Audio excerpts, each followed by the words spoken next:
Bonjour et bienvenue à cette vidéo de la série sur l'approche CPA.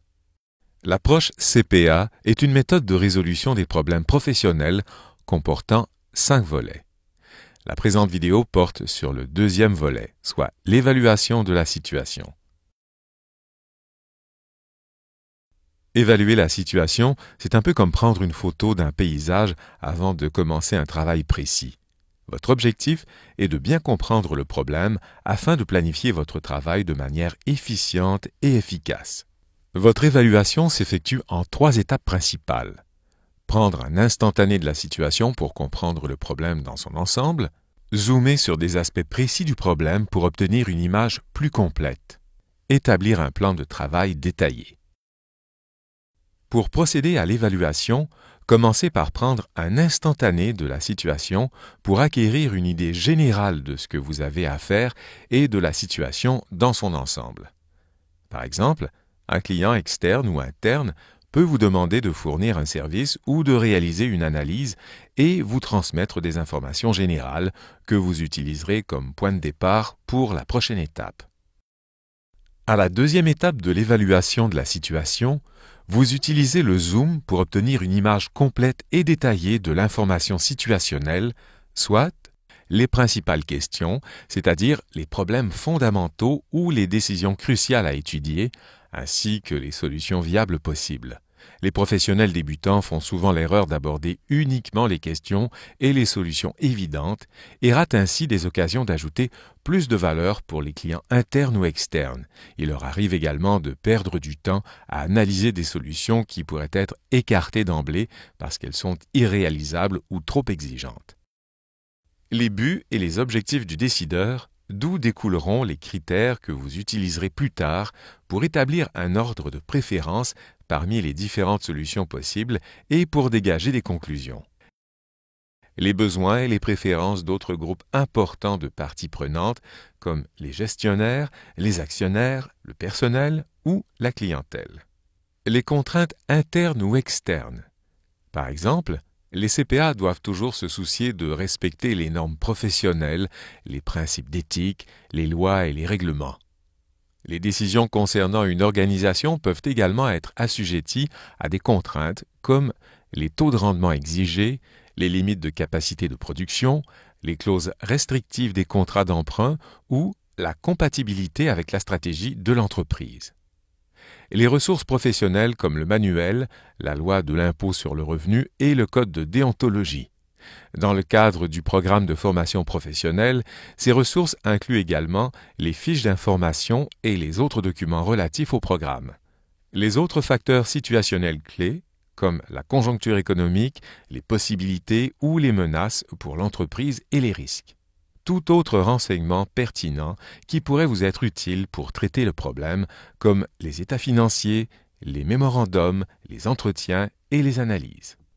En zoomant sur divers aspects de la situation, il se peut que vous commenciez automatiquement à penser à vos recommandations.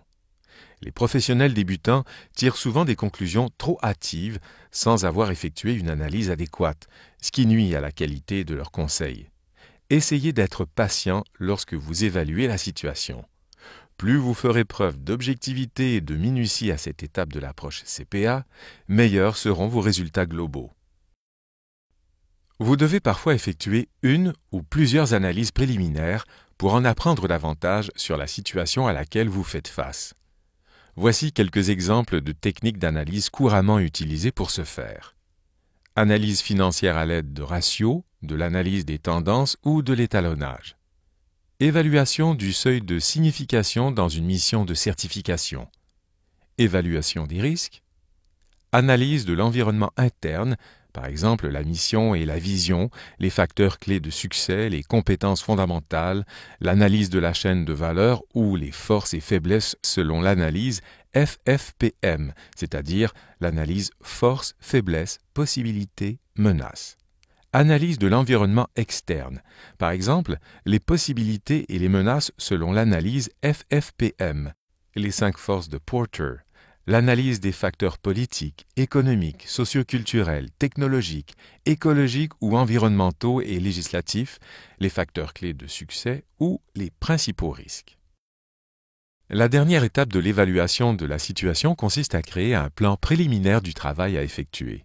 Pour ce faire, vous devez cerner les questions importantes à régler et définir les solutions possibles, ce qui pourrait nécessiter de séparer les problèmes complexes en sous-problèmes. Établir l'ordre dans lequel les questions importantes seront abordées. En général, les questions prioritaires doivent être traitées en premier.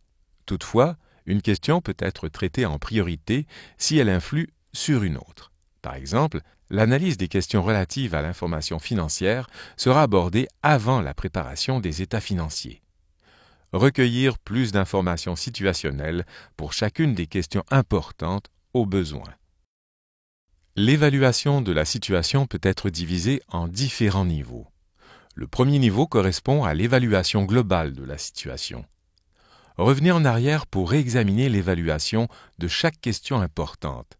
Il se peut, par exemple, qu'un ensemble de normes professionnelles s'applique à l'une des questions importantes, mais pas à une autre. Avant de réaliser des analyses plus poussées, assurez-vous d'avoir une image précise de la situation et un plan pour chacune des questions importantes. Rappelez-vous qu'adopter la mentalité CPA, c'est endosser votre rôle de professionnel et faire montre des attitudes et des comportements de CPA, particulièrement en matière d'éthique. En quoi la mentalité CPA devrait-elle influer sur votre travail lorsque vous évaluez la situation? En voici quelques exemples.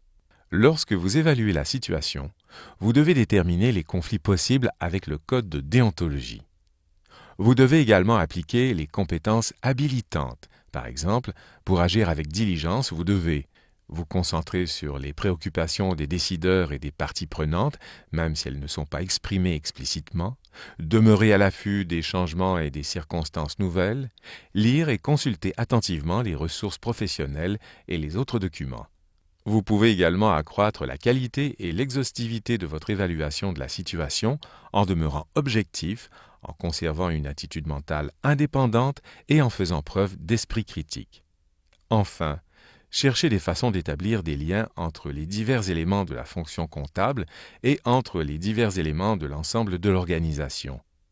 Ce type d'intégration augmentera vos chances de repérer les questions importantes et des informations pertinentes clés, notamment les risques. Après avoir terminé l'évaluation, vous devriez avoir une vue d'ensemble de la situation, c'est-à-dire avoir cerné les questions importantes et les facteurs situationnels clés. Cette évaluation vous procure l'information nécessaire pour procéder à des analyses plus poussées et en définir l'orientation. Résistez à la tentation de faire l'évaluation de la situation trop rapidement. En effectuant un travail plus complet à cette étape, vous améliorerez la qualité de votre travail par la suite. Vous gagnerez également du temps en sachant mieux vous concentrer sur les questions importantes et éviter de consacrer des efforts inutiles à des activités non pertinentes. Merci d'avoir pris le temps de regarder cette vidéo. Des vidéos sur les autres volets de l'approche CPA sont à votre disposition.